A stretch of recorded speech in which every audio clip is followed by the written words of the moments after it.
I'm going to keep this pure and small and sweet, short and sweet as honey. In nature, this is like, story time for the Illuminati. Hey, sit around, children. And you need some humility. Humble bees. Humility, yes. And I'm here to help you. Yes, in all my mercy. In nature, kids, in bees, we'll use bees as an example. I have this elaborate story that I really want to exaggerate this whole thing about. It's awesome. It's just, I haven't got the time to sit down and do it. We know from studying bees that certain bees get elected because they're really good worker bees. They're really good, and despite their humility, their Christian humility, they're meant to be in charge. It happens all the time.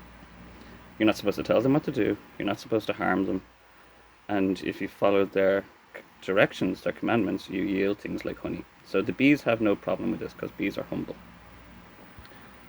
They don't look at the heater bee that gets elected and see them glowing and say, I want to be you, and then they don't jump on them and hit them, and they don't rub off them, and they don't mess with them. The bees just actually do what they're told.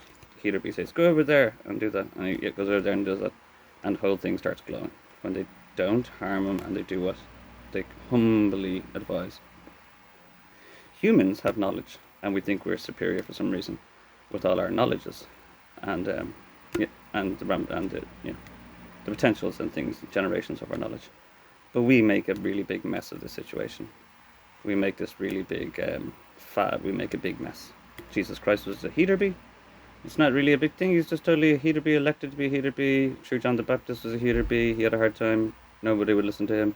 People said he was weird because he was like, he was a heater bee. You touch off him, it makes a mess. But anyway, a bit of a mess. So it's not really a big deal, but people make it a big deal. And they all start saying, you're the Messiah, you're the chosen one, you're the blah blah blah, you're the golden bee. And they all start they start circling around him and stuff. And he's like, please don't focus on me too much, please go back to work. He's like, no, we're not going back to work now, I have to keep an eye on you, you're weird.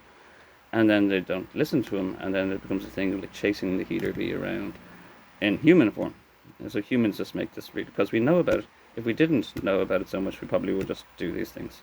Like nature just intuitively does these things, and nature yields gold and prosper, honeycombs.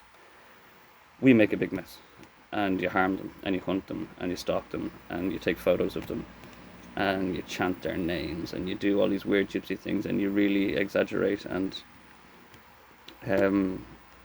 make a mess out of something that's very simple and very essentially natural.